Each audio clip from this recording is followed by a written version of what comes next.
বিরিয়ানি কেনা পছন্দ করে, সবাই পছন্দ করে, ছোট থেকে বড়। কেউ ঝরঝরে করে সঠিক পরিমাপে রান্না করতে পারে, আবার কেউ পারে না, কারোটা নরম হয়ে যায়। তো চলুন সঠিক পদ্ধতিতে আজকে বিরিয়ানি রান্না করি। প্রথমে আমি একটা কড়াই বসিয়ে নিয়েছি। কড়াইতে হচ্ছে আমি পরিমাণ মতো তেল আর একটু লবণ দিয়ে দিয়েছি। আমার কড়াইয়ের হচ্ছে একটু লেগে যায়, এজন্য অনেক দিনের কড়াই। তারপরে দেওয়ার পরে হচ্ছে আমি মুরগির মাংসটা খুব সুন্দর করে ধুয়ে পরিষ্কার করে পানি ঝরিয়ে রেখে আমি এটা সুন্দর করে ভেজে নিব। এখানে সমস্ত মশলা আমি রেডি করে নিয়েছি। তারপরে হচ্ছে আমি পেঁয়াজের বেরেস্তাটা তো ভেজে নেব। আর আমি তাওয়ার মধ্যে সবসময় বেরেস্তাটা করি। যারা অল্প তেলে বেরেস্তা করতে চান তারা এরকম তাওয়ার মধ্যে একটু লবণ দিয়ে নাড়তে চাড়তে দেখুন বেরেস্তা হয়ে যাবে। বেরেস্তাটা তো আমি উঠিয়ে নিয়েছি।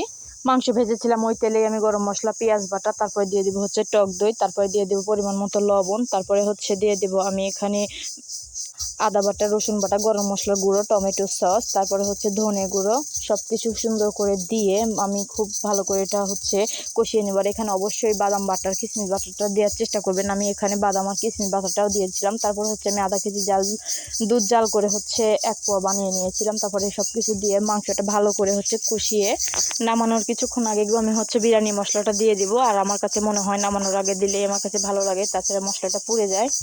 মাংস কষানি শেষ। তারপর এখানে একটা বড় পাতিল বসিয়ে নিয়েছি। আর সন্ধ্যা হয়ে গিয়েছিল, সন্ধ্যায় বৃষ্টি এসেছিল, খুব দ্রুত রান্না করেছি। তারপরে তেল দিয়ে এখানে কিছু গরম মশলা, পেঁয়াজ দিয়ে, আদা বাটা, রসুন বাটা দিয়ে খুব ভালো করে কষিয়ে নেড়ে চেড়ে আমি ধুয়ে রাখা হচ্ছে পানি ঝরিয়ে রেখেছিলাম, ধুয়ে আগে চালটা দিয়ে 10 থেকে 15 মিনিট আলতো হাতে আর হচ্ছে হালকা জালে আমি এটাকে খুব ভালো করে ভেজে নিয়েছি। ভাজার পরে আমি ওই কষিয়ে রাখা মাংসটা এটার ভিতরে দিয়ে দেবো।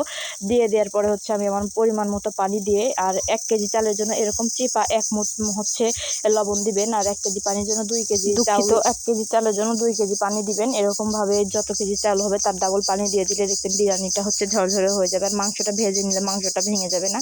তারপরে একটু বলক আসার পরে আমি দম দিয়ে রেখেছিলাম। আর এই তো সন্ধ্যা হয়ে গেছে, বৃষ্টি এসেছে। তারপরে আমি বিরিয়ানিটা নামিয়ে নিয়েছিলাম। কারেন্ট চলে গিয়েছিল, আর আমাদের এখানে 3 দিন ধরে কারেন্ট নেই, এই জন্য 3 দিন কোনো ভিডিও আপলোড করতে পারি নাই। তা বিরিয়ানিটা পারফেক্ট হয়েছে। আপনাদের ভাইয়া খেয়ে বলতেছে অনেক দারুণ হয়েছে। তো আপনাদের ভাইয়া যেহেতু মুখ দেখাইতে চায় না বেশি, এজন্য তাকে জোর করে নেই। সবাই ভালো থাকবেন, আল্লাহ হাফেজ।